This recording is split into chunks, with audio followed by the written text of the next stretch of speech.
Students, chapter third अपना BST में चल रहा है। हर चैप्टर में हेनरी फ्योल के प्रबंध के सिद्धांत चल रहे हैं। कल की क्लास में हमने हेनरी फ्योल के 6 सिद्धांतों की चर्चा की थी। फ्योल के सिद्धांत 14 है, 14 सिद्धांत, 14 में से 6 सिद्धांत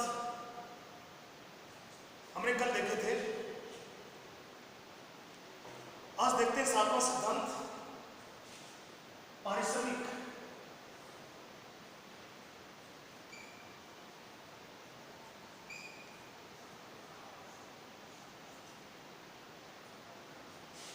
फ्योल ने अपने सिद्धांत में बताया है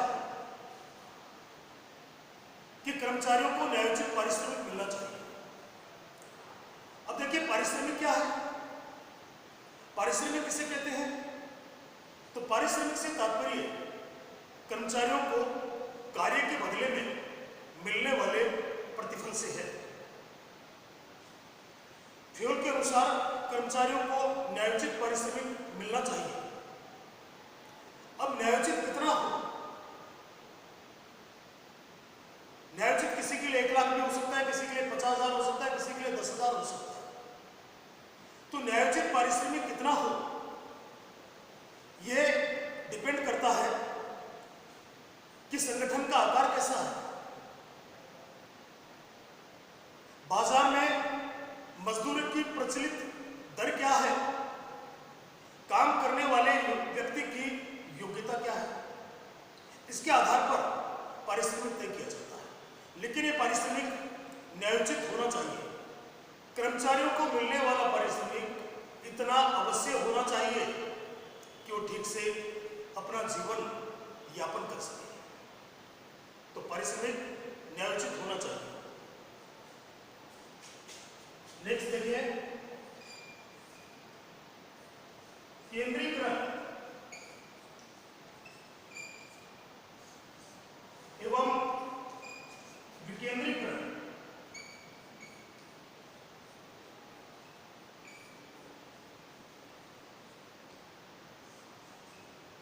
केंद्रीकरण एवं विकेंद्रीकरण, सबसे पहले जानेंगे कि केंद्रीकरण क्या होता है। जब निर्णय लेने के अधिकार केवल एक ही व्यक्ति के पास केंद्रित होते हैं तो इसे केंद्रीकरण कहा जाता है। और जब निर्णय लेने के अधिकारों को ऊपर से नीचे तक सभी कर्मचारियों में विभाजित कर दिया जाता है तो इसे विकेंद्रीकरण कहते हैं। ए अपने अधिकार बी को देता है, बी सी को, सी डी को, डी ई को, तो सबके पास में निर्णय लेने के अधिकार आ जाते हैं। ये जो स्थिति है ये विकेंद्रीकरण कहलाता है।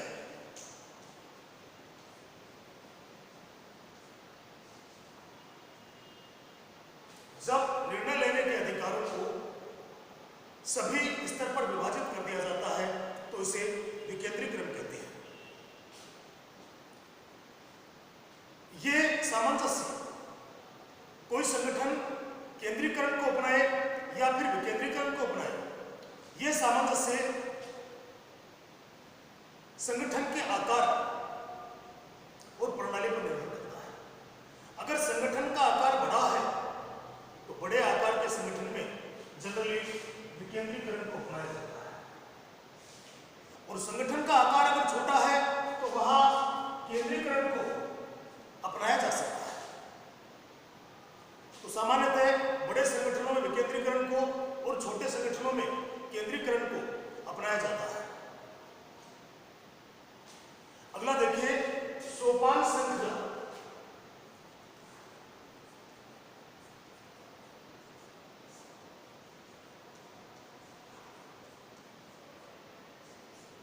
सोपान श्रृंखला इंपॉर्टेंट है।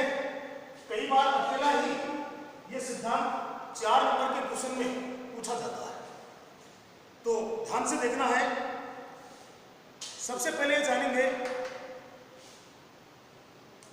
कि सोपान श्रृंखला किसे कहते हैं? तो देखिए इसका अर्थ उच्चतम पद से, अर्थ आपको ध्यान में होना चाहिए, उच्चतम पद से निम्नतम पद, उच्चतम पद से निम्नतम पद की जो यह आधिकारिक रेखा बनती है, इस रेखा को सोपान श्रृंखला कहते हैं। उच्चतम पद से निम्नतम पद तक की आधिकारिक रेखा को सोपान श्रृंखला कहा जाता है।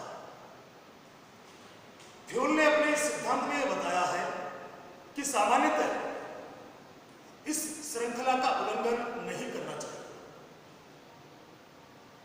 सामान्यतः अधिकारों की श्रृंखला का उल्लंघन नहीं करना चाहिए। उल्लंघन का क्या मतलब है? अगर ई को ए के पास कोई सूचना भेजनी है तो ए के पास सीधे नहीं जा सकता है। अगर सीधे जाएगा तो इस श्रृंखला का उल्लंघन हो जाएगा। ई डी सी और बी के थ्रू अपनी सूचना ए तक पहुंचाएगा। तो फ्यूल ने यह बताया है कि सामान्यतः इस श्रृंखला का उल्लंघन नहीं करना चाहिए, लेकिन यदि कोई आकस्मिक कार्य है, कोई इमरजेंसी वर्क हो गया है, तो ऐसी स्थिति में आकस्मिक कार्य होने पर दो समान स्तर के अधिकारी, जिनका पद समान स्तर का हो, वे आपस में संपर्क स्थापित कर सकते हैं। और ऐसे संपर्क स्थापित करने पर जो पुल बनता है, उस पुल को फ्यूल पुल कहा जाता है। देखिए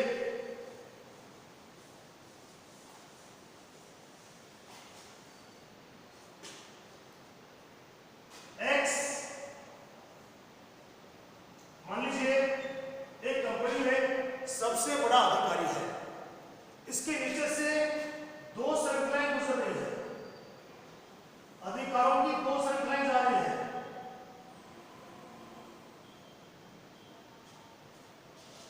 इसके नीचे ए, बी, सी, डी और ई, ये लोग काम कर रहे हैं। इधर दूसरी तरफ एच, जी, एच, आई, जे, ये लोग काम कर रहे हैं। ए, बी, सी, डी, ई, एफ, जी, एच, आई, जे।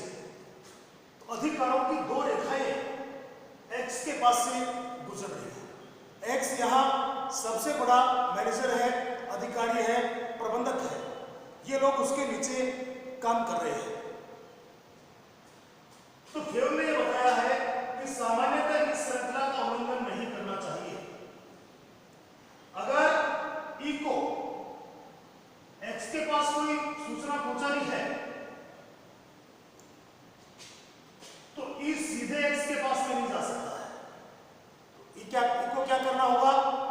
ई अपनी बात डी से कहेगा, डी सी के पास पहुंचाएगा, सी बी के पास, और बी ए के पास, और ए पहुंचाएगा एक्स के पास।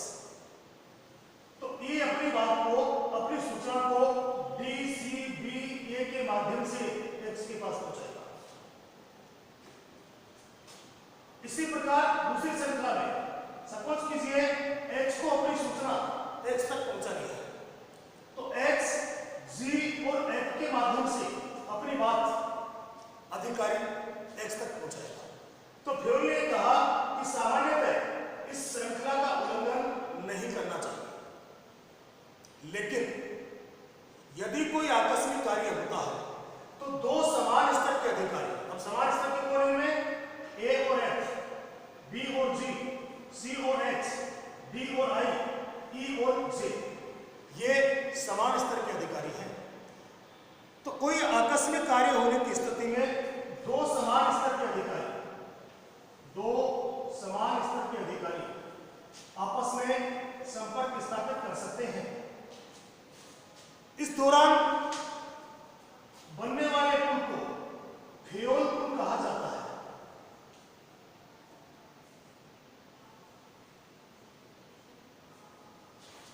इस दौरान बनने वाले पुल को फ्यूल पुल कहा जाता है।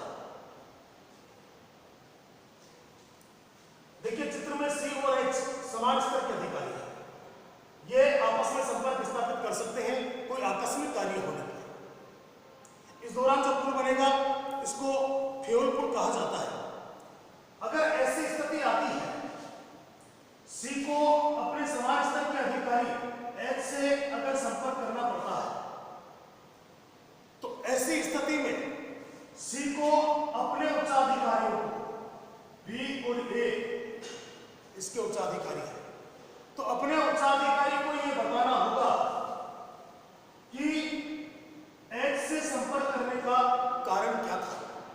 कौन सा ऐसा आकस्मिक कार्य आ गया था कि एच से संपर्क करना पड़ा। तो संपर्क करने का उद्देश्य क्या था, यह उद्देश्य अपने उच्चाधिकारी को स्पष्ट करना होगा।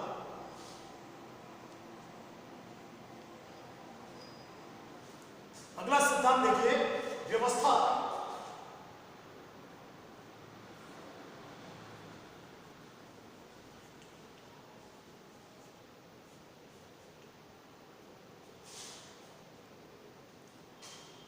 व्यवस्था से क्या तात्पर्य है?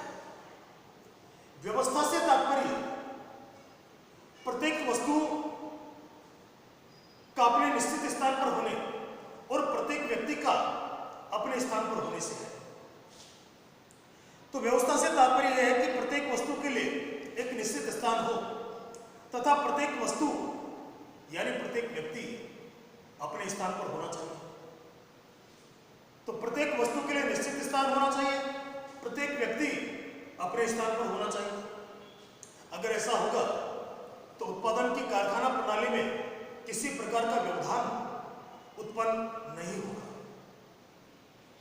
बच्चों, आप स्कूल से घर जाते हैं, घर जाने के बाद आपके बैग रखने का स्थान निश्चित होता है, आपके शूज रखने का स्थान निश्चित होता है, आपने अपनी यूनिफॉर्म कहाँ रखनी है वो स्थान भी निश्चित होता है। आप जब दूसरे दिन स्कूल आते हैं तो आपको अपनी जो वस्तुएं हैं वो यथास्थान मिल जाती है। तो स्कूल आने में किसी तरह का व्यवधान उत्पन्न नहीं होता है।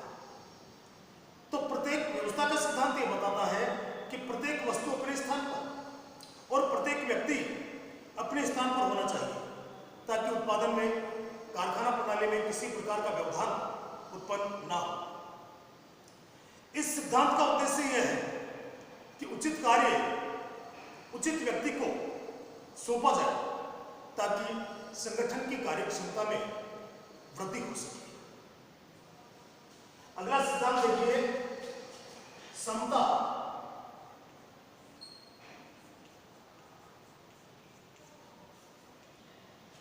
समता का अर्थ होता है समानता।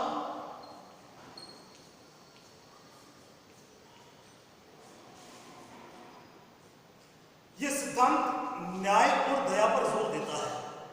यह लाइन आपको ध्यान में रखनी होगी, क्वेश्चन आया हुआ है पहले, कौन सा सिद्धांत न्याय और दया पर जोर देता है। तो यह सिद्धांत न्याय एवं दया, न्याय और दया पर जोर देता है। इस सिद्धांत के अनुसार प्रबंधक को सभी कर्मचारियों के साथ समान व्यवहार करना चाहिए। किसी भी कर्मचारी के साथ लिंग, जाति, भाषा, धर्म आदि के आधार पर भेदभाव नहीं करना चाहिए। जो कर्मचारी सुस्त हैं, फ्यूल ने यह भी बताया है कि जो कर्मचारी सुस्त हैं उनके साथ हार्डली पेश आना चाहिए। यानी जो कर्मचारी सुस्त हैं, काम नहीं करते, उनको दंडित करना चाहिए ताकि अन्य कर्मचारियों के पास यह संदेश पहुंचे कि प्रबंधक की नजर में सभी कर्मचारी एक समान हैं। इससे कर्मचारियों में संगठन के प्रति अपनत्व का भाव उत्पन्न होता है। अगला सिद्धांत देखिए, कार्यकाल में स्थिरता।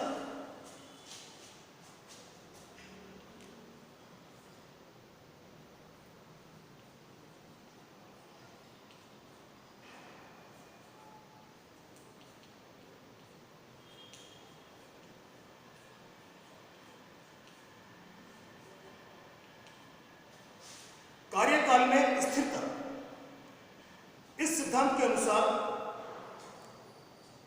एक कार्य पर निश्चित समय तक उसी कार्य पर बनाए रखना चाहिए, यानी उसका कार्यकाल स्थिर होना चाहिए। बार बार एक काम से दूसरे काम पर ट्रांसफर नहीं होना चाहिए। अगर ऐसा होता है तो कर्मचारियों में असंतोष की भावना उत्पन्न हो जाती है। कर्मचारी ऐसी स्थिति में काम छोड़कर जाना चाहता है। नए कर्मचारी आएंगे, फिर ये तरीका अपनाया गया बार बार स्थानांतरण, वो भी काम छोड़कर चले जाएंगे। तो इस सिद्धांत के अनुसार एक कार्य पर कर्मचारियों की नियुक्ति एक निश्चित समय के लिए होनी चाहिए, अर्थात उनका कार्यकाल स्थिर होना चाहिए। इसका लाभ यह होता है कि कर्मचारी अपने कार्य की प्रकृति से भली भांति परिचित हो जाता है। कर्मचारियों का बार बार स्थानांतरण उनमें असुरक्षा की भावना उत्पन्न करता है, जिसका उनकी वर्क कैपेसिटी पर, कार्य करने की क्षमता पर विपरीत प्रभाव पड़ता है। तो यह सिद्धांत ये बताता है कि कर्मचारियों का कार्यकाल स्थिर होना चाहिए। एक बार कर्मचारी को जिस काम पर नियुक्ति दी गई है, एक निश्चित समय तक कर्मचारी को वो कार्य करने देना चाहिए, ताकि वो कार्य की प्रकृति से भली भांति परिचित हो जाए। अगला देखिए, प्रेरणा।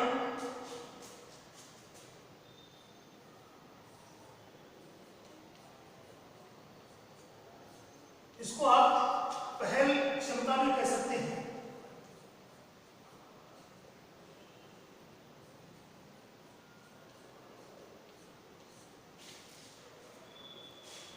अब देखिए, पहल क्षमता क्या होती है?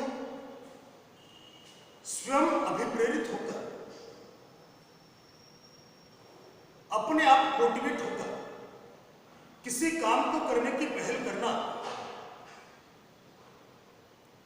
पहल क्षमता या प्रेरणा कहलाता है।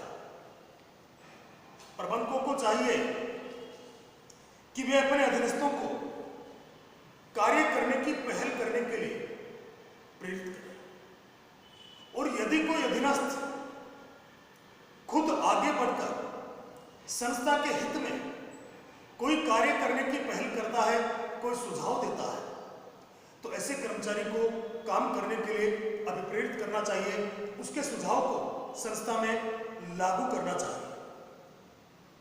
इससे नए विचारों का सृजन होगा। एक कर्मचारी जब काम करने की पहल करता है तो दूसरे कर्मचारी भी नया कार्य करने की पहल करेंगे, तो इससे अधीनस्थों में संतुष्टि की भावना बढ़ती है और नए विचारों का सृजन होता है। पूरा संगठन नव प्रवर्तन की ओर बढ़ जाता है। देखिए, एक छोटा बच्चा बैठने लगता है, बैठने के बाद धीरे धीरे खड़ा होता है, खड़ा होकर चलने का प्रयास करता है। वो क्या कर रहा है? वो स्वयं अभिप्रेरित होकर चलने की पहल कर रहा है, आगे कदम बढ़ा रहा है। अगर हम उसकी पहल क्षमता को दबा देंगे, बच्चे से कहेंगे नहीं बेटा खड़ा नहीं होना है, क्योंकि खड़े होने से गिर जाते हैं और गिरने से लग जाते हैं, तो खड़ा तो आपको बिल्कुल होना ही नहीं है। क्या ऐसी स्थिति में वो कभी अपने पांव पर चलना सीख पाएगा? नहीं सीख पाएगा। क्यों? क्योंकि उसने जो चलने की पहल की थी, उस पहल को हमने दबा दिया। तो कर्मचारी अगर कोई कार्य करने की पहल करते हैं तो उनको काम करने के लिए अभिप्रेरित करना चाहिए, उनकी पहल क्षमता को बढ़ावा देना चाहिए ताकि वो आगे बढ़ सके। और 14 सिद्धांत देखिए, सहयोग की भावना।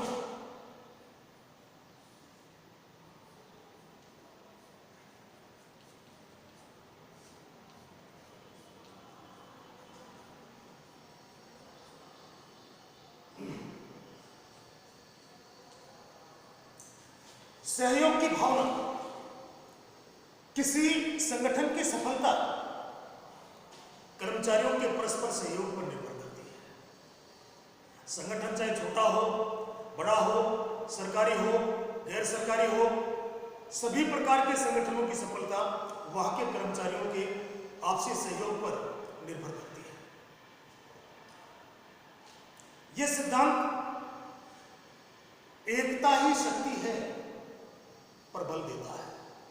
यह सिद्धांत ये बताता है कि एकता में ही शक्ति होती है। अगर सभी कर्मचारी एक होकर काम करेंगे तो लक्ष्य को प्राप्त करना बिल्कुल आसान हो जाएगा। तो यह सिद्धांत एकता ही शक्ति है पर आधारित है। प्रबंधकों को ऐसे कदम उठाने चाहिए जो कर्मचारियों में परस्पर सहयोग को बढ़ाने वाले हों। प्रबंधकों को यह ध्यान रखना चाहिए कि वो ऐसे कदम उठाएं जिनसे कर्मचारियों में ज्यादा से ज्यादा सहयोग की भावना उत्पन्न हो। कर्मचारियों का सहयोग प्राप्त करने के लिए एक प्रबंधक को मैं के स्थान पर हम सब का प्रयोग करना चाहिए। मैं के स्थान पर हम सब का प्रयोग करना चाहिए, क्योंकि मैं में तो अकेला व्यक्ति ही रह गया। हम सब, मान लीजिए हम सब ने मिलकर, आपने, मैंने, हम सब ने मिलकर अपने जो क्लास है, अपना जो रूम है, उसकी सफाई की है। अब अगर मैं मैनेजमेंट से रिपोर्ट करता हूं कि सर ये काम मैंने कर दिया है, मैंने का मतलब मैंने अकेले ने ये काम कर दिया है, तो आप आगे से मेरे को सहयोग नहीं करेंगे, क्योंकि आपका मैंने कहीं भी उसमें जिक्र नहीं किया है। केवल मैंने ये कहा कि ये काम मैंने किया है, यानी आप उसमें शामिल नहीं थे। लेकिन अगर मैं मैनेजमेंट से कहता हूं कि सर हमने ये काम कर दिया है, हमने क्लासरूम की सफाई कर दी है, अब हम में आप भी शामिल हो गए और मैं भी शामिल हो गया, तो आप आगे भी जब भी मुझे आपसे सहयोग की अपेक्षा होगी, आप मेरा सहयोग करने के लिए तत्पर रहेंगे, हमेशा तैयार रहेंगे। तो ये थे प्रबंध के सिद्धांत, हेनरी फ्योल के 4 सिद्धांत। जैसा मैंने आपको बताया कि इंपॉर्टेंट है। हर साल प्रति वर्ष बोर्ड एग्जाम में इन सिद्धांतों में से कोई ना कोई क्वेश्चन पूछा जाता है। 4 सिद्धांत पूछे जा सकते हैं, कोई एक सिद्धांत भी पूछा जा सकता है और कोई 2 सिद्धांत भी नाम देकर आपसे पूछे जा सकते हैं। तो ये हेनरी फ्योल के 14 सिद्धांत हुए, इंपॉर्टेंट है। इंपॉर्टेंट होने के साथ साथ में काफी इजी भी है, कुछ भी इनमें हार्ड नहीं है, तो याद करना इनको आसान है। नोट्स आपके पास में भिजवा दिए जाएंगे। जो नोट्स आपके पास भिजवाए जा रहे हैं, आपका होमवर्क यही है कि आप नोट्स को अपने नोट्स की कॉपी में, नोट्स की कॉपी बना लें, एक बड़ी कॉपी बनाएं, उसमें क्रम से उतारते रहें। आप देखेंगे हर प्रश्न पर पेज का नंबर लिखा हुआ है, इसलिए कंफ्यूज होने की आवश्यकता नहीं है। आगे पीछे भी अगर पेज हो गया है तो भी उस पर नंबर लिखा हुआ है, ऊपर कॉर्नर पर राइट हैंड साइड में पेज नंबर लिखा हुआ है। पेज नंबर को देखकर आप अपनी कॉपी में उतारें, क्योंकि आप दिन भर आप फ्री रहते हैं, तो ये आपके लिए होमवर्क है। आज इतना ही लेंगे। कल की क्लास में हम देखेंगे कि प्रबंध के विकास में हेनरी फ्योल का क्या योगदान रहा है। 14 सिद्धांत तो बनाए हैं, डेवलप किए हैं, लेकिन हेनरी फ्योल का और क्या योगदान रहा है। हेनरी फ्योल क्या करते थे, कहाँ के नागरिक थे, इस बारे में कल की क्लास में हम चर्चा करेंगे। Okay, thanks.